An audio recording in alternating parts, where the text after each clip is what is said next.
తలవని తలంపు.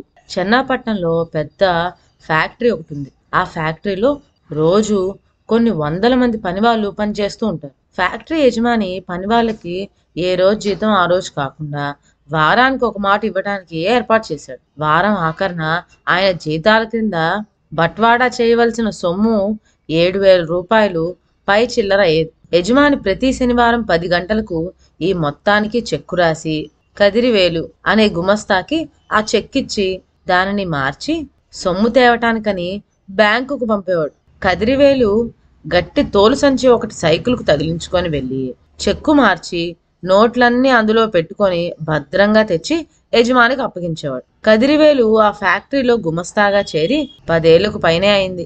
అతడంటే యజమానికి మంచి నమ్మకం కుదిరింది. అతనికి ఇప్పుడు 80 రూపాయల జీతం. ఒక శనివారం మామూలు ప్రకారం కదిరివేలు చెక్కు మార్చి డబ్బు తెస్తుంటే అతని బుర్రలోకి ఒక చిత్రమైన ఆలోచన దూరింది. ఆ ఆలోచనకి కారణం ఆ క్రిందటి రాత్రి అతను పత్రికలో చదివిన విషయమే. కలకత్తాలో తనకుమలనే బ్యాంకులోంచి డబ్బు తెస్తూ ఉన్న ఒక ఆసామిని దారిలో 2 మనుషులు అడ్డగించి రూపాయల సంచి లాక్కోబోయారని, వాడు ఇవ్వక పెనుగులాడితే వాణ్ణి తుపాకీతో పేల్చి చంపేసి సొమ్ము పట్టుకుపోయారని ఒక వింత వార్త చదివాడు. నన్ను కూడా ఇలాగే దారిలో ఎవ్వల్లో ఆటకాయించి దోచుకున్నారని నేను గోల పెడితే ఏమవుతుంది? అంతా నమ్ముతారు. ఏమంటే ఇలాంటి దోపిడీలు ఇప్పుడు చాలా చోట్ల జరుగుతున్నాయి. నేనంటే అందరికీ, అందులోనూ ముఖ్యంగా మా యజమానికి ఎంతో నమ్మకం అని వాడికి బుద్ధి పుట్టింది. ఈ బుద్ధి పుట్టినప్పటి నుంచి కదిరివేలుకు మరో ఆలోచనే లేకపోయింది. పై శనివారం వచ్చింది. చెక్కు మామూలు ప్రకారం చేతికి వచ్చింది.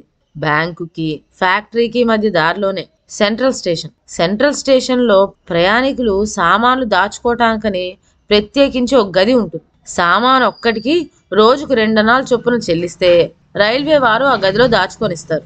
కదిరివేలు చెక్కు మార్చాడు. నోట్లు తీసుకొని గబగబా సైకిల్ తొక్కుకొని సెంట్రల్ స్టేషన్ పక్కనే ఉన్న మూర్ మార్కెట్లోకి చొరబడ్డాడు. అక్కడ సెకండ్ హ్యాండ్ వస్తువులు అమ్మే ఒక దుకాణంలో పాత సూట్ కేసు ఒకటి కొని దానిలో నోట్లను కూరాడు. అక్కడనే ఒక చిన్న తాళం కూడా కొని పెట్టెకు వేసి సెంట్రల్లో సామాను గదికి వెళ్ళాడు. 2 అణాలు చెల్లించి ఆ పెట్టెను అక్కడ అప్పచెప్పాడు. అక్కడి గుమస్తా కదిరివేలు పేరు రాసుకుని రసీదిచ్చాడు.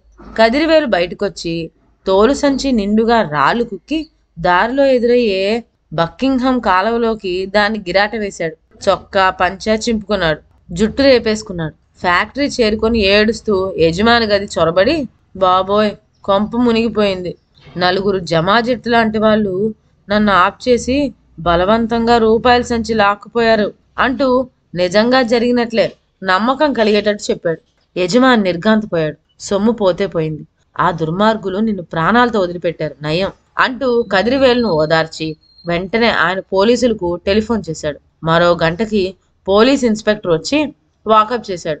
కదిరివేలును చాలా ప్రశ్నలు అడిగాడు. వాడు అన్నిటికీ తడుముకోకుండా జాగ్రత్తగానే జవాబు చెప్పాడు. ఇన్స్పెక్టరు తిరిగి వెడుతూ యజమానితో రహస్యంగా, అయ్యా కొంప తీసి ఇది మీ గుమస్తా ఆడుతున్న నాటకం కాదు కదా, అతడు నమ్మకస్తుడేనా అని అడిగాడు. అందుకు యజమాని, ఎంత మాట, కదిరివేలు చాలా యోగ్యుడు, నాకు తలలో 4 లాంటివాడు అన్నాడు.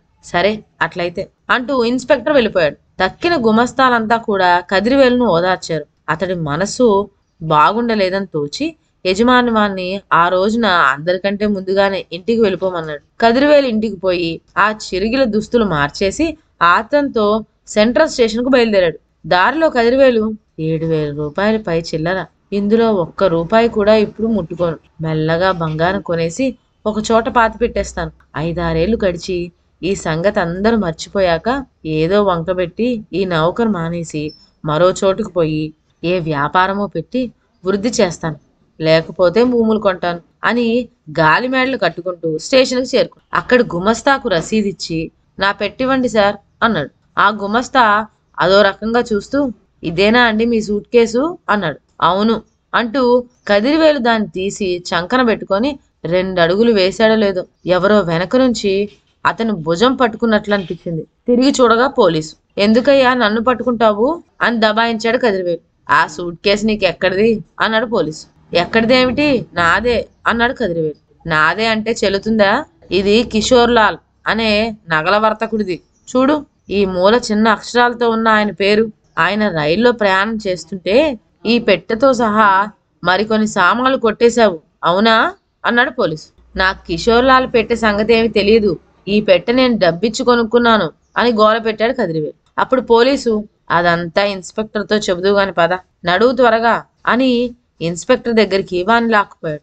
ఇన్స్పెక్టర్ కదిరివేలును చూడటంతోనే మధ్యాహ్నం సొమ్ము దోచుకున్నారన్న ఫ్యాక్టరీ గుమస్తా అతడే అని గుర్తుపట్టాడు. పెట్టె తాళం తీయించి చూచేసరికి అందులో పొయ్యాయి అనుకున్న నోట్లన్నీ ప్రత్యక్షమయ్యాయి. కదిరివేలుకు న్యాయాధిపతులు 7 సంవత్సరాలు శిక్ష విధించారు.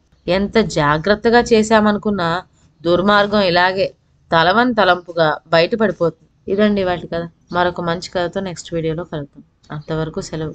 నా ఛానల్లోని కథలు మీకు నచ్చినట్లయితే నా ఛానల్ను లైక్ చేసి సబ్స్క్రైబ్ చేయండి. షేర్ చేయడం మర్చిపోవద్దు. కొత్త కథల నోటిఫికేషన్ కోసం బెల్ ఐకాన్ ప్రెస్ చేయండి. Thank you.